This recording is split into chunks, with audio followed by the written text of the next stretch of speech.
বিধানসভা নির্বাচনকে সামনে রেখে ধলাই, মনিয়ারখাল ও ধোয়ারবন্দে তিনটি বিশাল নির্বাচনী কর্মী সভা কল্যাণ দলের কংগ্রেস প্রার্থী ধ্রুবজ্যোতি পুরকায়স্থ। সভাগুলোতে বক্তব্য রাখতে গিয়ে কংগ্রেস কর্মী রাজন পালিত বর্তমান অসম সরকারের তীব্র সমালোচনা করে বলেন, বিজেপি সরকারের উন্নয়ন শুধুমাত্র কথার মধ্যে সীমাবদ্ধ, বাস্তবে সাধারণ মানুষের জীবনে কোনো উন্নয়ন ঘটেনি। তিনি বলেন, কংগ্রেস সরকারের সময় যেখানে গ্যাস সিলিন্ডারের দাম ছিল প্রায় ৩০০ টাকা, সেখানে বর্তমানে ডাবল ইঞ্জিন সরকারের আমলে সেই দাম বেড়ে প্রায় ১২০০ টাকায় পৌঁছেছে। একইভাবে পেট্রোলের দাম ৫০ টাকা থেকে বেড়ে প্রায় ১০০ টাকার কাছাকাছি রয়েছে। তিনি অভিযোগ করেন, বিজেপি সরকার উন্নয়নের কথা না বলে ধর্মের নামে বিভাজনের রাজনীতি করছে। জেলা কংগ্রেস সভাপতি সজল আচার্য তার বক্তব্যে বলেন, বর্তমান রাজনৈতিক পরিস্থিতিকে বরাক উপত্যকার ৭টি আসনেই কংগ্রেস নিশ্চিতভাবে জয়লাভ করবে। তিনি শিলচর আসনে বিজেপি প্রার্থী পরিবর্তনের প্রসঙ্গ তুলে বলেন, বর্তমান মুখ্যমন্ত্রী ডক্টর হিমন্ত বিশ্ব শর্মা বুঝে গেছেন যে বরাক উপত্যকায় বিজেপির মাটি সরে গেছে, সেই কারণেই প্রার্থী পরিবর্তন করতে হয়েছে। এদিকে দলীয় প্রার্থী ধ্রুবজ্যোতি পুরকায়স্থ উন্নয়নের প্রতিশ্রুতি দিয়ে জনসমর্থন কামনা করেন। নিজের জয় নিয়ে আশা ব্যক্ত করেন তিনি। সভাগুলোতে বরিষ্ঠ কংগ্রেস কর্মী জালাল আহমেদ মজুমদার সহ অন্যান্য বক্তারা ধলাই সমষ্টির সামগ্রিক বেহাল দশার কথাও তুলে ধরে বক্তব্য উপস্থাপন করেন।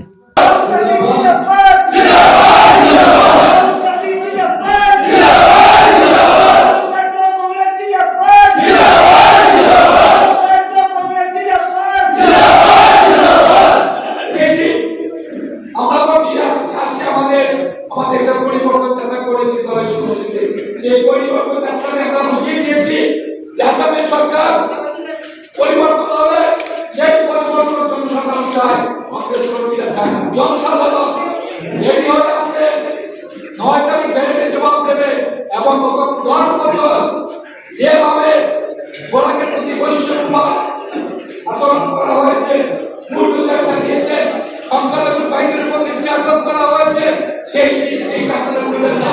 অনেক প্রবচনা আসবে, অনেক পেশার আসবে, অনেক কিছু আপনাদেরকে বলা হবে বিজেপির পক্ষ থেকে। দৈনন্দিন আপনারা শুনবেন, কিন্তু সরকার এসে প্রতিবাদ করবেন কংগ্রেসের হাত ধরে সফল আমাদের খালিয়ে সেই হাতে অনেক পুরো আছে, সেই হাতে আমরা ভাগ খাই, এই হাতে আমরা লেখাপড়া করি, এই হাতে আমরা ফল অ্যাপ্লাই করি। আমাদের যখন কেউ আঘাত করবে এই হাতে আমরা পালানোর চেষ্টা করি, সেই হাতের শক্তি অনেক বেশি। এবং আমাদের সরকার সমষ্টিতে বরাকে কাছের সরকার সমষ্টিকে শাসক প্রার্থী গতকাল কাছের সিদ্ধান্ত নিয়েছে।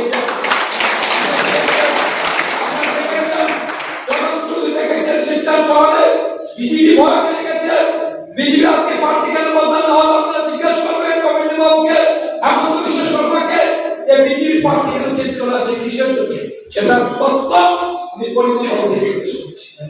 উনি প্রতিক্রিয়া করেছে, আমরা বিজেপি সমালোচনা করবো না, বিজেপি যে কাজ করছে, বিজেপি যে মানুষের প্রতি নির্যাতন করছে সেটার সমালোচনা করবো, যে বিজেপি আগামী ৫ বছর যদি আবার আসে কেউ শান্তিতে থাকতে পারবে না।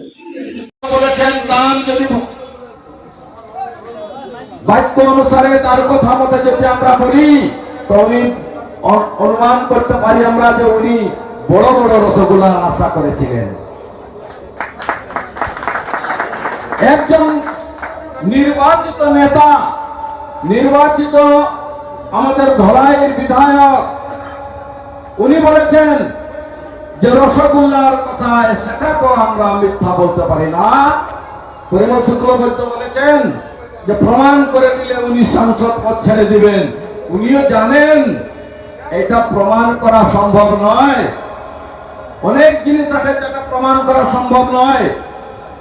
আমরা যে ব্যক্তি, আমরা পিতার সন্তান, যে আমরা এটাই প্রমাণ করা কঠিন হয়ে দাঁড়ায়।